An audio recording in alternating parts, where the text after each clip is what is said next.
الحمد لله والصلاة والسلام على رسول الله. اما بعد.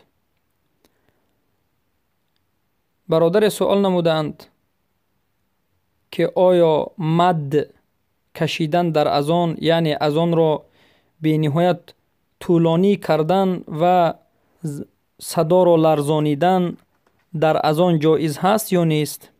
به مانند این که امروز مؤذن ها ندا میکنند الله اکبر گویان اذان را زیبا میکنند و اذان را میلرزانند، پست و بلند میکنند آواز را. آیا این جایز است یا نیست؟ البته این عمل مخالف سنت رسول اکرم صلی الله علیه و سلم است، چگونه که در این مسئله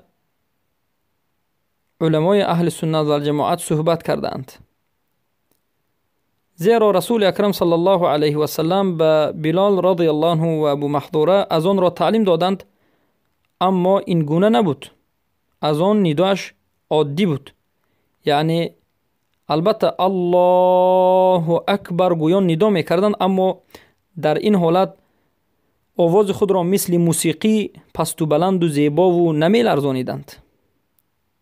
و این مدهای دراز کردن آوازی با لرزاننده و مثل موسیقی زیبا کردن، البته این خلاف سنت رسول اکرم صلی الله علیه و سلم است و این سخن را علما ذکر نمودند و حتی علمای اهل سنت و جماعت ذکر نمودند که امروزه از آنهایی که در مکه و مدینه ندا کرده می شود، این چنین در همین مسئله مشکلی دارند.